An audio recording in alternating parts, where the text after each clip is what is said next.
El folclore y sus manifestaciones constituyeron en las provincias, además de tratar temáticas de índole geográficos y romántico, un recurso simbólico para denunciar el cosmopolitismo cultural y el colonialismo económico y político, en definitiva el centralismo en todo sentido que ejercía Buenos Aires sobre el interior del país. Tal es el caso de políticos como Ernesto Padilla e intelectuales como Alberto Rugués, quienes desde Tucumán afirmaban y reafirmaban que el folclore era muy importante y podía ser el marco local, ¿no es cierto?, en definitiva, muy interesante en la época, ya que Buenos Aires miraba hacia Europa. Por tal motivo, estos políticos, estos intelectuales, empezaron a apoyar la labor de investigadores como Manuel Gómez Carrillo, Carlos Vega, Isabel Aret y Juan Alfonso Carrizo. En forma, le llamemos así, concurrente, los miembros de la Asociación Tucumana de Folclore, presidida por Tobías Rasenberg, se abocaron a la indagación de las expresiones folclóricas del noroeste y a la afirmación de la práctica científica frente a, digamos así, los aficionados. Estos antecedentes abrieron el camino para que en la, llamemos así, efímera licenciatura en Ciencias Antropológicas del Instituto de Antropología de la Universidad de Tucumán, creado en 1947, se incluyera la disciplina de folclore como asignatura dictada por Armando Vivante. Esto podríamos decir que es el inicio del folclore como ciencia.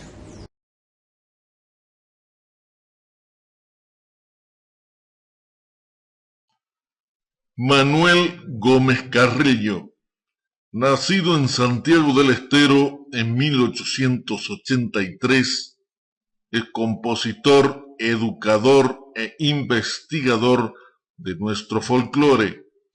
En el año 1918, la Universidad de Tucumán le encomendó la recopilación de danzas y canciones del norte argentino, publicando por cuenta de la citada institución dos interesantes tomos de piezas para piano, canto y piano y violín y piano. Escribió numerosas obras para piano y violín, entre las que sobresalen Rapsodia santiagueña, Danza santiagueña, Fiesta criolla, Alma quichua, Aires santiagueños, La Telecita y muchas otras. En 1936 fue trasladado el maestro Gómez Carrillo a la ciudad de Rosario, donde ejerció la regencia de la escuela normal de aquella ciudad y más adelante a Buenos Aires como profesor de música en uno de los grandes establecimientos de enseñanza donde se jubiló. Isabel Aret, nacida en Buenos Aires el 14 de abril de 1909 y fallecida en San Isidro el 2 de junio de 2005. Fue compositora, investigadora, escritora y etnomusicóloga argentina, nacionalizada luego venezolana. Se formó académicamente en el Conservatorio Nacional de Música y Arte Escénico. En 1931 era ya profesora superior de piano. Siguiendo los trabajos del musicólogo Carlos Vega, en la década de 1940 comenzó a recorrer Argentina con el objetivo de compilar y registrar sonidos musicales tradicionales que le permitieran elaborar un compendio sonoro de Argentina. En 1947 contrae matrimonio con el músico y escritor techirense Luis Felipe Ramón y Rivera.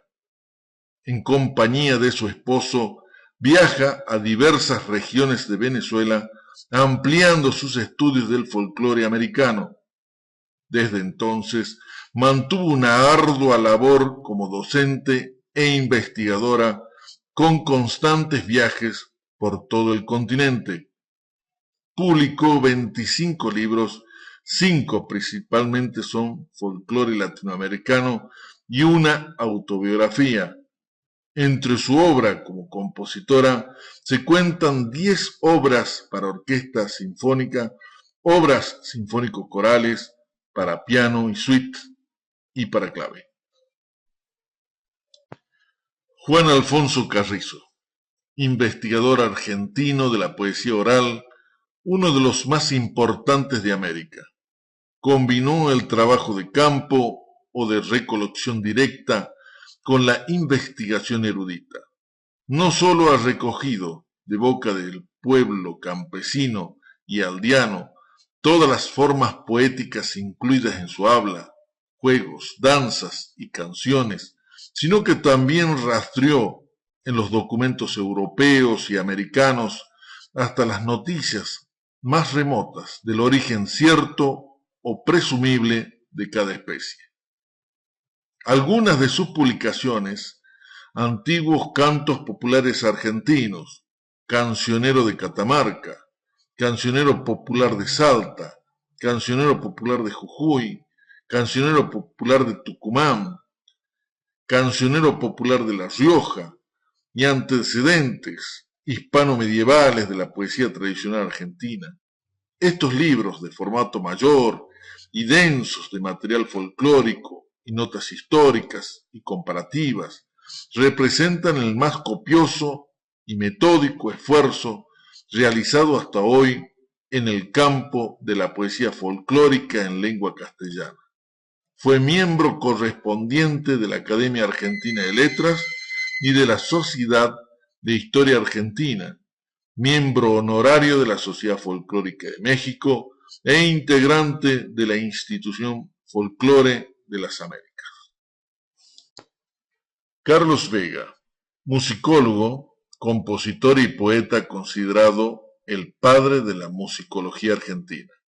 Desde 1920 viajó por las provincias argentinas y colaboró con los diarios Heraldo e Irigoyen de la ciudad de Concordia, Entre Ríos, bajo los seudónimos de Cardenio y Rey Negro.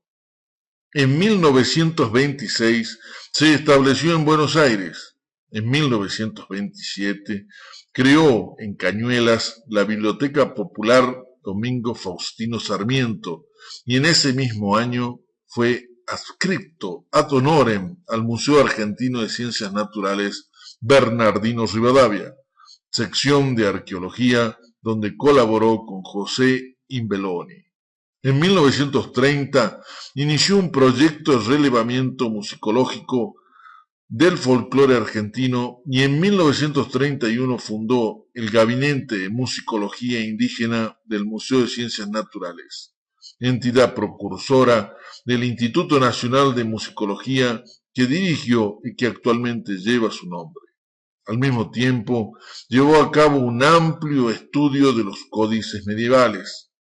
Desde 1963 fue docente de la Facultad de Artes y Ciencias Musicales de la Universidad Católica Argentina, entidad a la que donó numerosos materiales musicológicos de su propiedad. En 1965 se incorporó a la Academia Nacional de Bellas Artes de la Argentina como numerario. Fue asimismo correspondiente de entidades similares en Uruguay, Bolivia, Perú, México y Estados Unidos.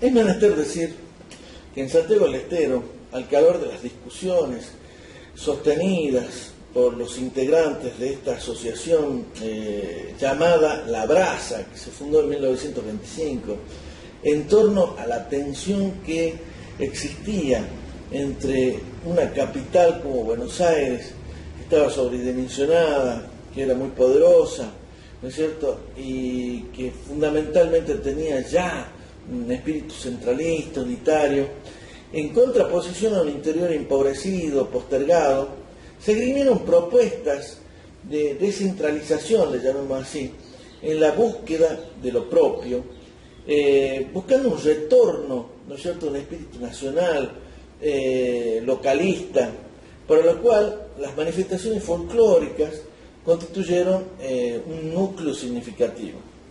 Cabe destacar que en este movimiento intelectual que se desarrollaba en las provincias existían dos posturas o líneas del folclore como ciencia.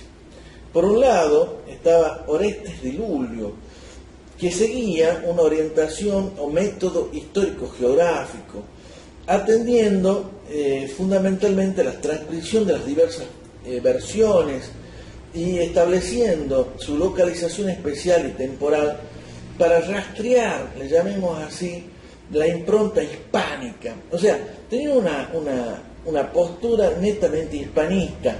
Esta modalidad de investigación quedó consagrada con la designación de Di Lulio como director del Instituto de Lingüística, Folclore y Arqueología, creado en Santiago del Estero en 1953, bajo la dependencia de la Universidad de Tucumán.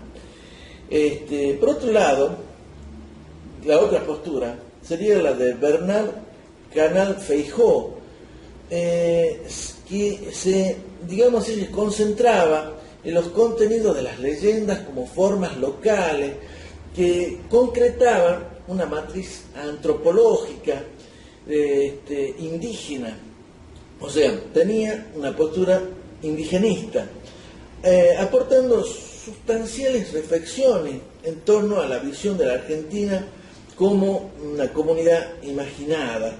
O sea, existían dos posturas, una línea hispanista y otra de corte indigenista.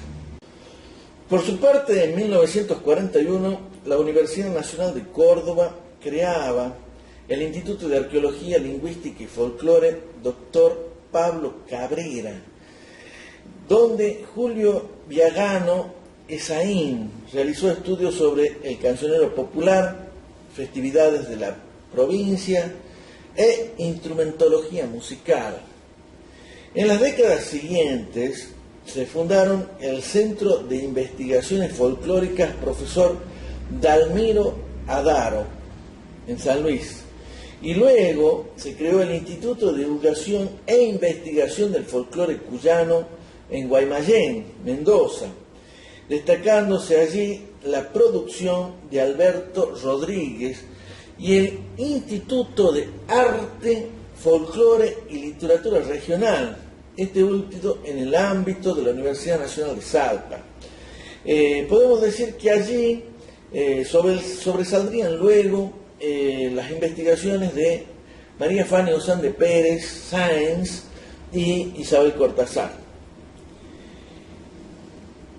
En 1930, Carlos Vega inició un proyecto de relevamiento musicológico, de folclore y de musicología indígena en el Museo de Ciencias Naturales, entidad que fue precursora del Instituto Nacional de Antropología, que luego dirigió y que actualmente lleva su nombre. Al mismo tiempo, llevó a cabo un amplio estudio de los códices medievales. Este interés en el estudio de esta parte del patrimonio inmaterial, que podríamos llamar a grandes rasgos folclore, continuó en la década del 40 del pasado siglo con la creación del Instituto de Musicología, dirigido justamente por Carlos Vega, quien estudió la música tradicional criolla e indígena. Luego, el Instituto Nacional de la Tradición, hoy Instituto Nacional de Antropología y Pensamiento Latinoamericano, dirigido por Juan Alfonso Carrizo, quien fue recopilador y editor de los cancioneros tradicionales del noroeste argentino, de ambos institutos, así como de la encuesta del folclore, pueden consultarse detalles en las fichas de instituciones gubernamentales. Luego, Carlos Vega, desde 1963, fue docente de la Facultad de Artes y Ciencias Musicales de la Universidad Católica Argentina, entidad a la que donó numeroso material musicológico de su propiedad. En 1965 se incorporó a la Academia Nacional de Bellas Artes de la Argentina como, le llamamos así, miembro numerario. Fue asimismo correspondiente de entidades similares en Uruguay, Bolivia, Perú, México y Estados Unidos. Carlos Vega, podríamos decir así, es uno de los más importantes investigadores del folclore en el ámbito musical que existió entre 1930 y 1950.